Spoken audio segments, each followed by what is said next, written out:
मेरे कुछ बच्चे इतनी ईमानदारी से, इतनी शिद्दत से मुझसे नफ़रत करते हैं कि जाने अनजाने कभी अपने मुंह से तो कभी अपने मन में इतनी बार मेरे नाम को पुकार जाते हैं कि वो उस दुश्मनी में भी, उस नफ़रत में भी मेरी सच्ची आराधना कर जाते हैं। और इसलिए मैं तुमसे कहता हूँ कि तुम जिन लोगों को ज़बरदस्ती मेरे रास्ते पर लाना चाहते हो ना, आज से, इस वक्त से ज़बरदस्ती करना छोड़ दो। तुम जानते नहीं कि उनके नफ़रत में भी कितनी बार साईं नाम का पुकार होता है, और जब जब वो साईं नाम का पुकार करते हैं तो उसी क्षण वो जहाँ उपस्थित रहते हैं उस आसपास पूरे परिवेश में वो सकारात्मक ऊर्जा दे देते हैं। ये उन्हें मालूम नहीं क्योंकि उनका नफ़रत है, लेकिन जाने अनजाने वो बहुत सच्ची भक्ति, बहुत सच्ची सेवा कर जाते हैं। और जो बच्चा नफ़रत से या प्यार से मेरा नाम पुकारता है ना, मैं सदैव उसकी सहायता करता हूँ, सदैव उसके साथ रहता हूँ। इसलिए तुम निश्चिंत रहो, सिर्फ अपने पूजा पाठ पर ध्यान दो, बाकी लोगों की चिंता छोड़ दो। मैं हूँ, मैं सबका सब देख रहा हूँ।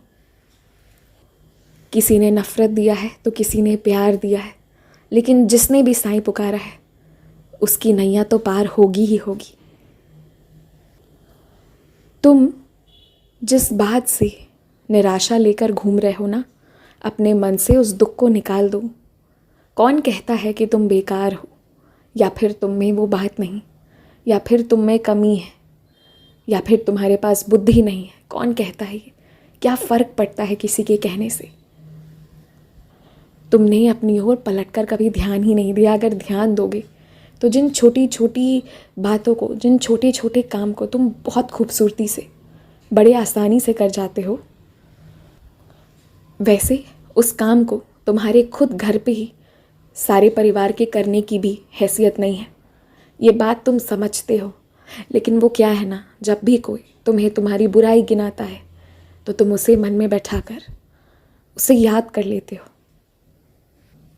पर तुम ये भूल जाते हो कि तुम जो भी काम करते हो ना, जहाँ भी मेहनत करते हो, वहाँ तुम मेरी आराधना करते हो।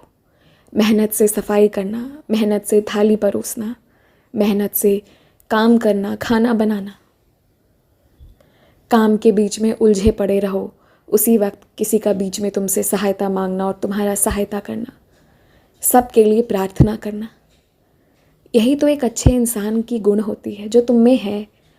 जब मैं कह रहा हूँ कि तुम बहुत खूबसूरत हो, बहुत अच्छे हो, तो फिर अपने साईं की बात मानो और जैसे हो वैसे ही रहो। बस रोज़ कुछ नया सीखो, रोज़ थोड़ा आगे बढ़ो और बहुत खुश रहो। जो है तुम्हारे पास उसका सदुपयोग करो, आगे सब अच्छा होगा।